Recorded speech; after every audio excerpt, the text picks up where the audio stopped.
Accessibility is a really important topic in website design that unfortunately doesn't get enough focus and energy and investment.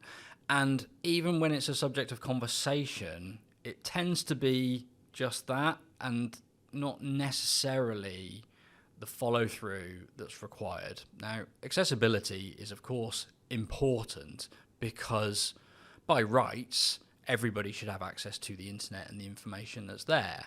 And, of course, accessibility is primarily focused on addressing the needs of people with impaired ability to perceive or understand the content as others do. So things that are, relatively speaking, low-hanging fruit that everybody should do are ensuring that their colors and fonts have the right levels of contrast and the right size, and those two things affect one another, by the way, so that the widest range of people with the widest range of sighted ability can read what's on their site.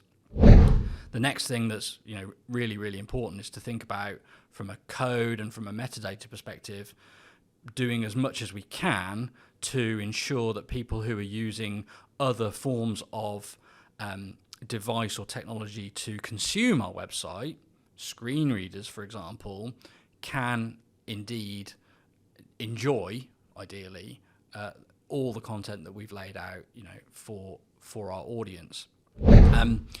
There's obviously levels of accessibility, often referred to in the A, AA, AAA range, and I recognise that going up a level requires investment. Unfortunately, it takes more time and it takes more effort, and therefore it is not fair to expect all businesses to strive for AAA level accessibility. I think it's important that we recognise that, and I think it's only fair that we recognise that.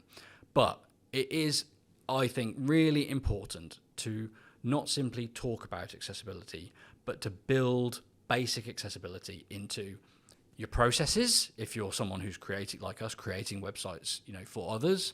And as a business that's, producing a new website or seeking to procure a new website, to really think about the level of accessibility that you want achieved, and to request it and to invest in it, because it won't come free of charge, unfortunately. But it's important that we take into account as many people as possible when we're creating for the web. It's becoming so dominant in purchasing, in the way that we work. It's not really feasible to not put accessibility into the work that we do. So at Blend, we saw that there was room to learn more about accessibility, and we went through a process of training, which was really, really informative and valuable, because unless you need to, you most likely won't ever use the tools that people with challenges accessing the web will use. And it's not until you try to use a screen reader that you understand what that can be like, when it's good and bad in terms of the implementation. So we educated ourselves and our teams about what accessibility means from an end user perspective, and we've evolved our code and our approach to ensure that there's a baseline there that we're happy with, and that customers can really, really benefit. And we can, of course, push it to that higher level if we're required. I see some fairly flippant remarks about accessibility out there in the web community, and I don't feel like they're necessarily always, if even often, followed through to the level that you might take away from some of the statements that you see, but we believe it's really important, so we put it in place. So for every brand that we work on, we will typically look at a web accessibility matrix that A, shows us, and B, enables us to dial in the accessibility of typography in terms of both the font size and the acceptable font size in different color combinations, because of course the web demands that you use different font color on different backgrounds, and there's potentially a limitless combination of those. the issue is that many of those combinations won't pass accessibility standards.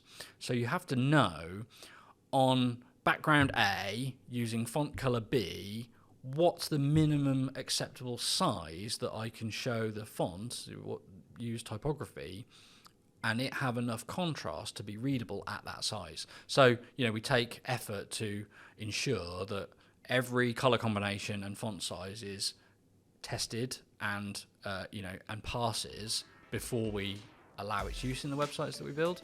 And that's a really important foundation or cornerstone in ensuring that the whole website is accessible. Because if you stick to those acceptable font combinations, then it carries over the whole site, and you don't have to worry about that so much. You can then move on to the other challenges.